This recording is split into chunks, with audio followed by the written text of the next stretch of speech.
लालू यादव किसको परिवार से निकाल रहे हैं, किसको परिवार में रख रहे हैं, इससे बिहार का क्या लेना देना है। लालू यादव ने क्या कहा है कि कोई यादव समाज का काबिल आदमी है उसको हम नेता बना देंगे।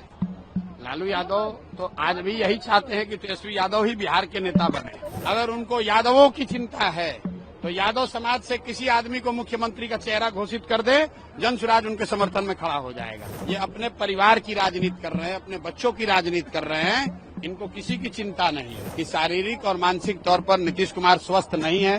नीति आयोग के मीटिंग में जाते तो 4 आदमी देख लेता कि भाई इनका हालत है खराब। अरे भैया, जब दिमागे ठीक नहीं है, दिमाग काम नहीं कर रहा है तो किसी मीटिंग में जाएंगे, किसी में नहीं जाएंगे। नवंबर में बिहार का निजाम बदलने वाला है, नया व्यक्ति मुख्यमंत्री बनने वाला है। ऐसा है, लालू यादव किसको परिवार से निकाल रहे हैं, किसको परिवार में रख रहे हैं, इससे बिहार का क्या लेना देना है। लालू यादव ने क्या कहा है कि कोई यादव समाज का काबिल आदमी है उसको हम नेता बना देंगे।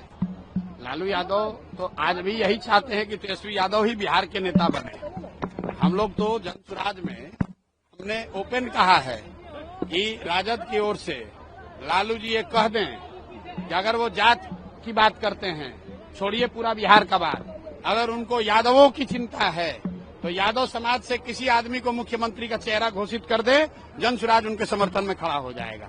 खड़ा होकर दिखाइए। अरे ये जात की बात करने वाले जो नेता है, ये जात की राजनीति नहीं कर रहे हैं, ये अपने परिवार की राजनीति कर रहे हैं, अपने बच्चों की राजनीति कर रहे हैं। इनको किसी की चिंता नहीं है।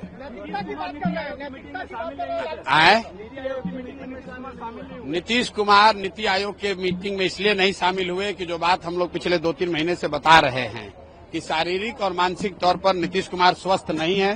नीति आयोग के मीटिंग में जाते तो 4 आदमी देख लेता कि भाई इनका हालत है खराब, तो इसीलिए उनको ढांक तोप के उनके अफसर और 4 चाटुकार मंत्री उनको यहाँ पर रखे हैं, सुरक्षा के घेरे में रखे हुए हैं। नीति आयोग के बैठक में जाते तो वहाँ अन्य मुख्यमंत्रियों से मिलना पड़ता, कुछ बोलना पड़ता, देश की मीडिया देखती, वहाँ कैसे आप छुपते। इसीलिए डर के मारे नहीं गए और आज गए हैं। और दूसरे नजरिए से देखिए, जो देश का सबसे गरीब और पिछड़ा राज्य बिहार है, उसका मुख्यमंत्री विकास के लिए नीति आयोग के बैठक में नहीं जाता है। और आज दिल्ली गए हैं कि जदयू को सीट 2 को ज्यादा मिले कि कम मिले। अपने अरे भैया, जब दिमागे ठीक नहीं है, दिमाग काम नहीं कर रहा है तो किसी मीटिंग में जाएंगे, किसी में नहीं जाएंगे। लेकिन जो समझने वाली बात है कि नीति आयोग बिहार के विकास के मुद्दे के लिए बैठक थी, देश भर के मुख्यमंत्री जमा हुए थे, तो वहाँ पर न जाना चाहिए। प्राइवेट मीटिंग में आप जाइए चाहे न जाइए, उसका क्या फायदा है। आपको लगता है इसके बाद भी बीजेपी उनको चेहरा मानने की, बीजेपी उनको चेहरा बनाकर चुनाव तक रखना ही रखना है बीजेपी को, क्योंकि जानता है कि न रखेंगे तो भाग के उधर चले जाएंगे। और 12 सांसदों का समर्थन भी दिल्ली में है। आप बताइए, बिहार के किसी सामान्य परिवार का बच्चा अगर उसको सिपाही बनना है तो उसको फिजिकल टेस्ट देना है, अगर उसको शिक्षक बनना है तो उसको मेडिकल टेस्ट देना है।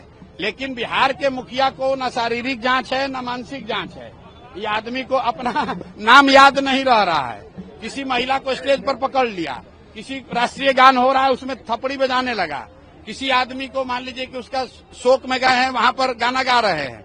और ऐसे व्यक्ति को बीजेपी ने थोप रखा है बिहार पर, सिर्फ इसलिए कि 12 सांसदों का समर्थन दिल्ली में मिलता रहे। और बिहार की जनता, बिहार के युवा का जो होना है हो, उससे उनको कोई मतलब नहीं है। इसीलिए आप देख रहे हैं कि यहाँ लोगों से हमने पूछा कि मोदी के कहने पर वोट दोगे, तो लोगों ने क्या कहा बताइए। लोगों ने क्या कहा? एक लोग ने कहा नहीं देंगे। तो भैया अब छुट्टी हो रहा है कि नहीं, आप जाके लोगों से पूछिए। नवंबर में बिहार का निजाम बदलने वाला है, नया व्यक्ति मुख्यमंत्री बनने वाला है।